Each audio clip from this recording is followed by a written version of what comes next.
আমাদের গণতন্ত্রের মাতা দেশ বেগম খালেদা জিয়াকে আমি শ্রদ্ধার সাথে স্মরণ করছি।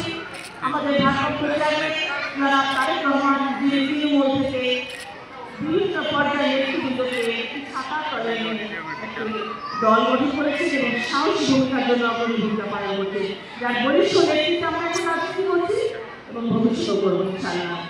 সবাইকে আমি তাদেরকে শ্রদ্ধা জানাচ্ছি। প্রিয় বোনেরা, বন্ধুর উদ্দেশ্যে আজকে বলছি, আপনারা সবাই জানেন কিনা একত্রিশ দফা নিয়ে আলোচনা, এটা শিক্ষার একটা বিষয়, সেই বিষয়টা নিয়ে আলোচনা। তো আপনারা অনেক ভাইরা প্রথমে বক্তব্য দিয়েছেন, আপনারা হয়তো অধৈর্য হয়ে গেছেন। এই যে আপনারা এতগুলা বোন বিভিন্ন উপজেলা থেকে, থানা থেকে আজকে এসেছে, হয়তো সকাল থেকে এসে বসে আছে। আপনারা কেন এসেছে? আপনারা দলকে ভালোবাসার জন্য এসেছে, আপনারা দেশকে ভালোবাসার জন্য এসেছে, আপনারা দেশকে বেগম খালেদা জিয়াকে ভালোবাসার জন্য এসেছে।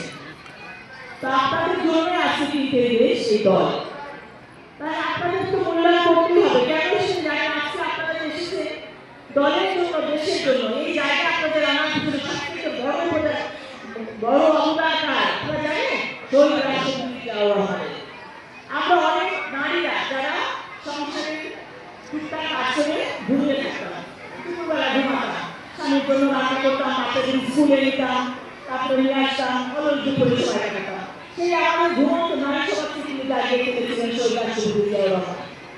জাগিয়ে তুলেছিলেন যে দেশের প্রয়োজনে নারীদের ভূমিকা অনস্বীকার্য, পুরুষের পাশাপাশি নারীদেরও কাজ করতে হবে, রাজনীতিতে বলিষ্ঠ ভূমিকা রাখতে হবে। আর সেই জন্য আজকে নারীরা রাজনীতিতে ভূমিকা রেখেছে। আপনারা আমরা সকলে রাজনীতি করতে পারছি, আমরা ভাবি না দেশের প্রয়োজনে নারীরা রাজনীতিতে অংশগ্রহণ করবে, সেটা আমাদের শহীদ রাষ্ট্রপতি জিয়াউর রহমানের অবদান। আর আবার তারপরে যে অবদান, সেটা আমাদের দেশের বেগম খালেদা জিয়া। তিনি নারীদের শিক্ষার জন্য যে কাজ করেছেন, অবৈতনিক শিক্ষা, প্রথমে ম্যাট্রিক, তারপরে ইন্টারমিডিয়েট।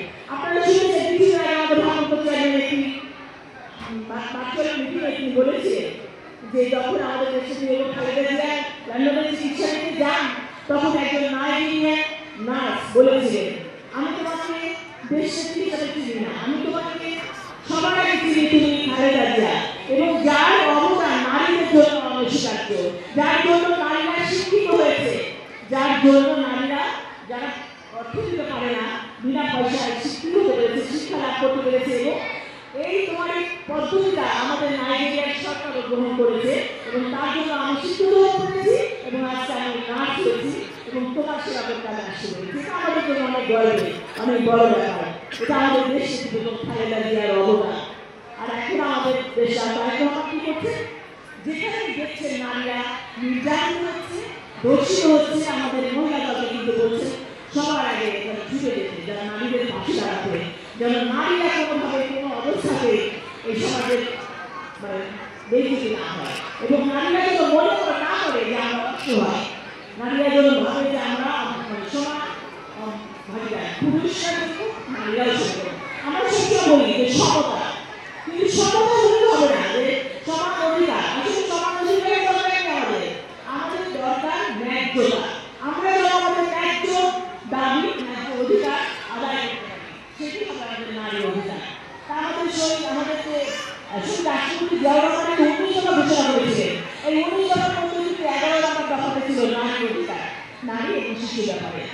আর সে তারই ধারাবাহিকতায় আমাদের ভারপ্রাপ্ত চেয়ারম্যান তারেক রহমান 31 দফা ঘোষণা করেছেন। আর 31 দফার 24 নম্বর দফাতে আছে নারী এবং শিশু ব্যাপারে। তিনি প্রত্যেকটা দফা নিয়ে আলোচনা করেছেন। আমাদের সাধারণ সম্পাদক নামে 31 দফা আপনাদের সামনে তুলে ধরেছে। আপনারা হয়তো শোনার চেষ্টা করেছেন। আপনাদেরকে আশা করবো এই দিবা আমি নারীরা দিয়ে আপনাদের এই এলাকার জনতার সংসদ সদস্য বলবো, তিনি আপনাদের কাছে পৌঁছে দেবেন 31 দফা। আপনারা করবেন, আপনারা শিখবেন 31 দফার মধ্যে লুকিয়ে আছে সারা বাংলাদেশের প্রতিচ্ছবি, সারা বাংলাদেশের মানচিত্র।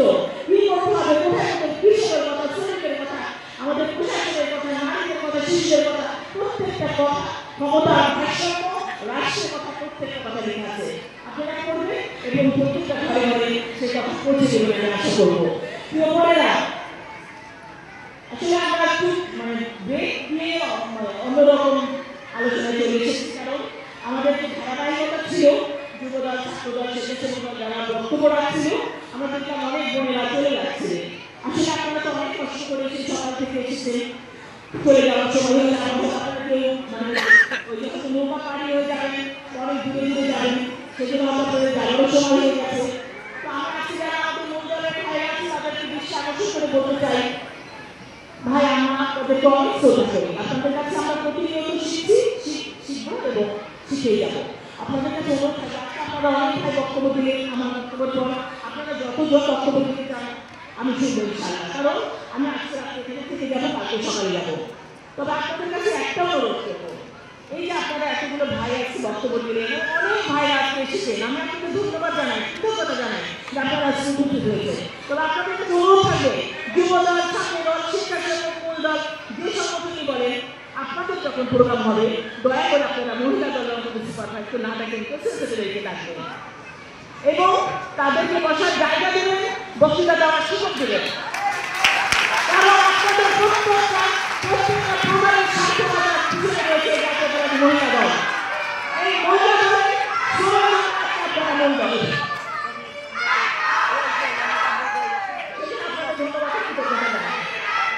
আমি আশা করবো আপনাদের কারণ প্রত্যেকটা প্রোগ্রামে আপনাদের বিপদে আপদে কিন্তু মায়ের মমতা দিয়ে আপনাদেরকে আগে আসে এই আমাদের মহিলা দল। এই মহিলা দল আছে জন্য কিন্তু আপনারা সফল হলেন সাথে। তো আপনারা আমরা পাশাপাশি তাদের কাজ নিয়ে যেন এই দলকে সুসংগঠিত করতে পারি এই যে চান্দাবাদের হাত থেকে রক্ষা করতে পারি গ্রুপিংগুলো নিশ্চিত করতে পারি এবং এই ব্যাপারে যেন আমরা সবাই এক থাকি এটা আপনাদের কাছে সবার কাছে অনুরোধ রেখে গেলাম। ভাই করে